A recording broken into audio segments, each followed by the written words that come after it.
Hello everyone, my self Himanshi Rawat. जो आज हम सब्जेक्ट की बात करने जा रहे हैं वो only for specialised CMA student के लिए है। अगर हम पेपर की बात करें तो वो पेपर नंबर 1 है, that is fundamental of economics and management. हम किसके पेपर की बात कर रहे हैं? Fundamental of economics and management, जो हमारा पेपर नंबर 1 है, हमारे सीएमए फाउंडेशन का पेपर, जो बच्चों को देना पड़ता है for clearing their CMA foundation. अगर हम इसके पेपर पैटर्न की बात करें तो ये 100 मार्क्स का पेपर आता है फुल, जिसमें से हमारा जो एग्जाम पैटर्न है वो 2 पार्ट्स में divided, that is section A and section B. अगर मैं सेक्शन ए की बात करूं तो वो है इकोनॉमिक्स, और अगर मैं सेक्शन बी की बात करूं दैट इज मैनेजमेंट।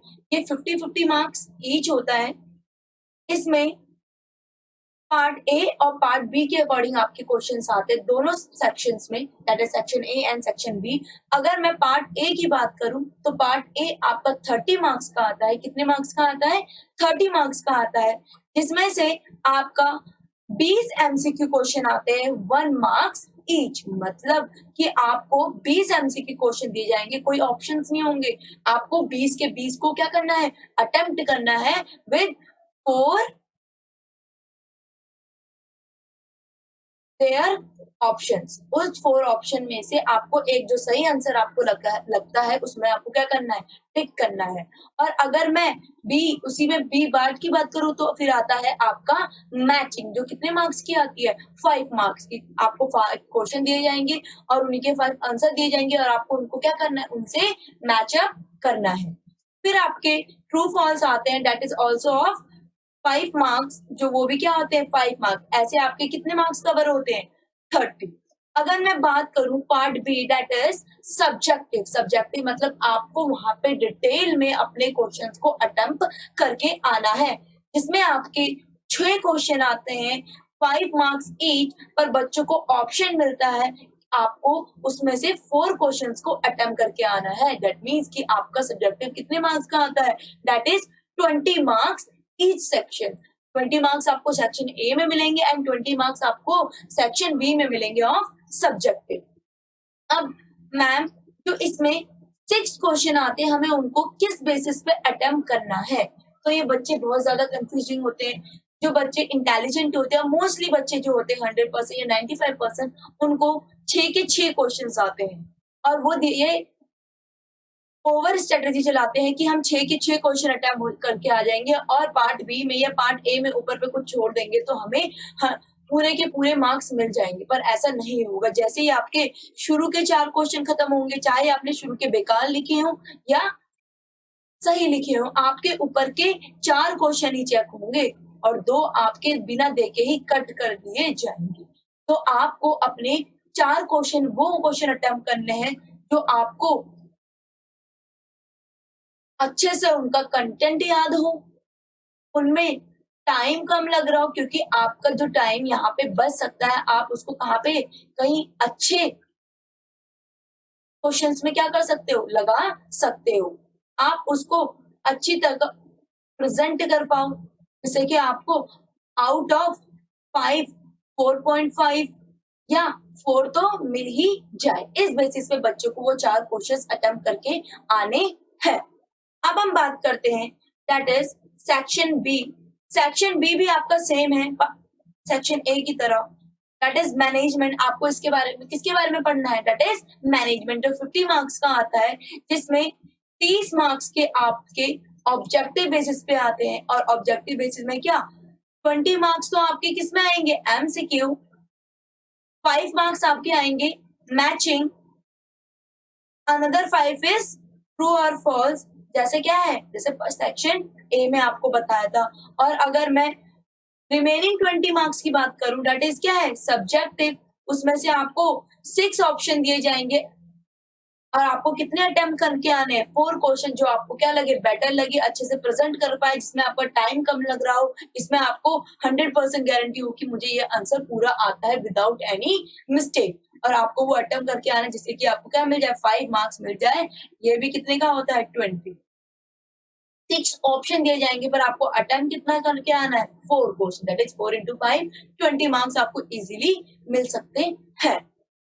अगर मैं एक टारगेट सेट करते हुए चलूं कि कैसे बच्चे अचीव कर सकते हैं, जैसे 60 मार्क्स के थे आपके, ओवरऑल क्या आते हैं, ऑब्जेक्टिव आते हैं ओवरऑल, इसमें से आप क्या कर सकते हो, 50 मार्क्स तो इजीली गेन कर पाओगे अगर आप ऐसी स्ट्रेटेजी बना के चलते हो, टू द पॉइंट, हर एक लाइन को पढ़ते हो अपने, जो हम आपको बुक्स प्रोवाइड करेंगे, जो हम अपनी पीडीएफ प्रोवाइड करेंगे, आप मेरे को जो मेरे लेक्चर्स है वहां पे कंसंट्रेशन के साथ अपने एफर्ट 100% डाल के मेरे को सुनते ही हो, तो आप इजीली 40 to 45 एमसीक्यूज तो इजीली क्या कर पाओगे, क्रैक कर लोगे।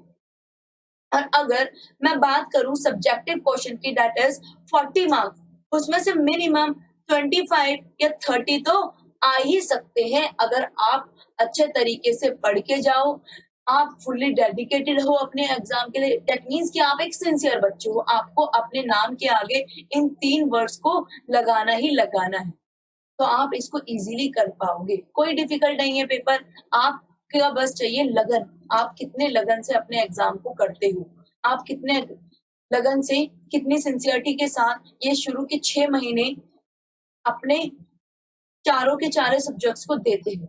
ये नहीं कि आपको मैम अकाउंट्स अच्छी लगती है, आपको लॉ अच्छी लगती है, आपको मैथ्स अच्छी लगती है, पर आपको थ्योरी सब्जेक्ट अच्छा लगता है, that is economics and management, तो मैम हम उसमें कैसे गेन कर सकते हैं? बच्चों, आपको इसके लिए डेली के 2 to 3 आवर्स तो अपने देने ही पड़ेंगे, जिससे कि आप क्या कर सको, अपने जो लेक्चर्स मैंने पढ़ाए हैं वो आप रिकॉल कर सको, बार बार उनके बुलेटिन पॉइंट्स को लिख सको।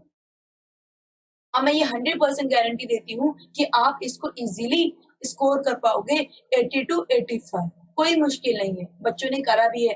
पिछले 5 ईयर के बैच में मेरे बच्चों ने 80, 78 ऐसे मार्क्स किए हैं, और 12 के 12 बच्चे पास आउट भी हुए हैं, जिसमें मैंने live face to face classes बच्चों को प्रोवाइड की थी। अब हम बात करते सकते हैं कि मैम आप क्या क्या कवर कराओगे। अगर मैं बात करूं, मैं अपनी बुक के थ्रू, जो मेरी बुक है, जो मैंने पर्सनली क्या करी है, फॉर्म करी है, उसके अंदर ICMAI का स्टडी मटेरियल फुल्ली इन्वॉल्व है। मतलब ये नहीं कि मैंने वहां से कॉपी करके बिल्कुल छाप दिया, मैंने उसमें जो आपके लिए इम्पोर्टेंट है, जो एग्जाम के लिए रेलेवेंट है, इरेलेवेंट चीजों को मैंने हटा दिया है, जिससे बच्चे क्या कर सके, बोर ना हो, बच्चे अपने दिलचस्पी के साथ उसको पढ़ सके। हम आपके RTPs को कवर करेंगे, हम आपके मॉक टेस्ट पेपर को कवर करेंगे, हम पास्ट ईयर्स के स्कैनर्स आपको पता नहीं होगा तो मैं बता दूं, स्कैनर्स में होते हैं आपके पास्ट 10 ईयर्स के पेपर इंक्लूड होते हैं, हम वो साथ साथ करते हुए भी चलेंगे। हर एक इम्पोर्टेंट क्वेश्चन को साथ के साथ लिखते हुए चलेंगे कि हमें उसको कैसे प्रेजेंट करके आना है। मेनली जो ये हमारे 4 मार्क्स के क्वेश्चन है, सॉरी जो हमारे 5 मार्क्स के क्वेश्चन है, हमें उनको अटेम्प्ट कैसे करना है, कैसे कंक्लूजन लिखना है, कैसे कंटेंट लिखना है, क्या कंटेंट लिखना है, अगर हमसे ये क्वेश्चन उठ के आता है तो हमें उसमें मेनली लिखना क्या है। और मोस्ट इम्पोर्टेंट, हमें जितने भी पॉइंट आएंगे, चाहे वो इकोनॉमिक्स में हो, चाहे वो मैनेजमेंट में हो, मेनली मैनेजमेंट में, क्योंकि इकोनॉमिक्स में इतने एग्जाम्पल तो देने नहीं पड़ते, क्योंकि जो हमारी इकोनॉमिक्स है वो रियल लाइफ बेस्ड है, हम उसमें रियल लाइफ के एग्जाम्पल देते हैं। पर मैनेजमेंट में हमें एक एक कॉन्सेप्ट को एग्जाम्पल से समझना है, जिससे कि हमारे दिमाग में वो चीज बैठ जाए और हम जब पेपर दे वो इजीली हमारे माइंड में क्या करे, क्रैक करे। अब हम बात करें कि बच्चों को जो मेनली डिफिकल्टी अराइज होती है वो किसमें होती है, बिजनेस में, दैट इज हमारे उसमें तो क्या नाम है, मैनेजमेंट में, क्योंकि मैनेजमेंट में पूरी की पूरी क्या है, थ्योरी है, और बच्चों को थ्योरी ही याद नहीं हो पाती है, क्योंकि इकोनॉमिक्स में थोड़ा बहुत थ्योरी है and the other one is practical, क्योंकि उसमें प्रैक्टिकल क्वेश्चंस भी है एंड थ्योरी भी है। पर अगर हम बात करें मैनेजमेंट में टोटली थ्योरी है, और आपको थ्योरी क्या लिख के आनी है, टू द पॉइंट लिख के आनी होती है, जो ICMAI ने क्या बना रखा है, स्टडी मटेरियल बना रखा है। पर जो मैंने अपनी बुक बनाई है, उस बुक में आपको जो लिखा गया है, आपको वही लिख के आना है, उतना ही कंटेंट लिख के आना है, आपको फुल मार्क्स दिए जाएँगे। पर मैं ये बताऊँगी आपको कि आपको कैसे प्रेज़ेंट करके आना है अपने पेपर को। अगर आपका 5 मार्क्स का क्वेश्चन आता है कोई, तो आपको उसमें क्या-क्या लिखने हैं, ये मैं आपको बताऊँगी। इससे कि आप क्या कर पाओगे, ईज़िली स्कोर कर पाओगे। क्योंकि मैनेजमेंट में बिल्कुल बुक से याद करना और उसको माइंड में रखना और फिर उसको एग्ज़ाम में प्रेज़ेंट करके आना, ये बहुत ज़्यादा डिफ़िकल्ट हो जाता है। 6-7 महीने का जो स्पेन ऑफ टाइम होता है, उसमें बच्चे इतना याद नहीं कर पाते हैं। तो मैं आपको एक स्ट्रैटेजी बनाऊँगी, उसकी मैं जो आगे लेक्चर्स हैं या वीडियोज़ में, वहाँ पे कहीं न कहीं इस चीज़ को, टॉपिक को लूँगी कि आपको अपने एग्ज़ाम में क्या कंटेंट लिख के आना है, कैसे उसको स्ट्रैटेजी बनानी है कि आपको याद हो जाए। पर अगर इस लेक्चर में आपको थोड़ा बहुत बताती हूँ कि आपको अपने मैनेजमेंट को कैसे याद करना है। फॉर एग्ज़ाम्पल, मैंने आपको एक कॉन्सेप्ट पढ़ाया, दैट इज़ प्लानिंग। प्लानिंग के बारे में मैंने आपको प्लानिंग की पूरी डेफिनेशन समझाई, उसके फीचर्स समझाए, उसकी इम्पोर्टेंस समझाई। तो आपको घर जाके उनको क्या करना पड़ेगा, एक बार सेल्फ स्टडी में खुद से उसके जो बुलेटिन पॉइंट है वो डेली बेसिस पे लिखने पड़ेंगे, तभी ये आपके माइंड में बैठेगा। एक बार क्या करोगे, उनको देख लिया, देखने के बाद उसमें हाथ रख के माइंड में ही रिकॉल करना कि मुझे पहला ये पॉइंट है, परवैसी पॉइंट है, फिर ये है, कंटिन्यूअस प्रोसेस है, सब चीज़ याद कर लेना और बिना देखे कॉपी में लिखना और फिर उसको एक बार चेक करना कि जो मैंने बुक से लिखे थे क्या वो बुलेटिन पॉइंट मैच कर रहे हैं। और इम्पोर्टेंट है कि बुलेटिन पॉइंट आपके आपके स्टडी मटेरियल से मैच होने ही चाहिए। टू द पॉइंट लिख के आना है अब आपको, क्योंकि आप एक प्रोफेशनल कोर्स में, और प्रोफेशनल कोर्स में आपका जो इंस्टीट्यूट है वो आपको बुक की लैंग्वेज माँगता है। बुक की लैंग्वेज ये नहीं कि पूरा का पूरा आपके वहाँ को कट एंड पेस्ट करके आना है, नहीं, ऐसा नहीं है। आपको वहाँ पे जो कंटेंट है उसके रियल मतलब समझ के आना है और सही लिख के आना है। मतलब जो पूछ रहे हैं उतना ही, ये नहीं कि 5 मार्क्स के क्वेश्चन में आपने फालतू भर की चीज़ें लिख दी। आपको जो लिख पूछा है, आपको टू द पॉइंट लिख के आना है और आपको उसी के आंसर पूरे के पूरे मिलेंगे। अब हम नेक्स्ट लेक्चर में, जो हमारा फर्स्ट वीडियो लेक्चर है, उसमें चैप्टर नंबर 1 पढ़ेंगे और किससे स्टार्ट करेंगे, मैनेजमेंट 50 मार्क्स अपने कवर करते हुए चलेंगे और आपको ये अपनी 100% डिवोशन देना है, टाइम देना है, एफर्ट देना है, जिससे कि आप क्या कर सको, जो आपका अटेम्प्ट आने वाला है उसमें आप सीएमए फाउंडेशन का एग्जाम क्लियर कर पाओ। अगर आपको कोई भी डिफिकल्टीज होगी, कोई भी क्वेश्चंस में, कोई भी कॉन्सेप्ट में, तो आप हमारे व्हाट्सएप नंबर पे मैसेज कर सकते हो, हमें कॉल कर सकते हो। हम आपको उस टाइम ही आपका जो भी रेज़ोल्यूशन होगा वो प्रोवाइड करेंगे।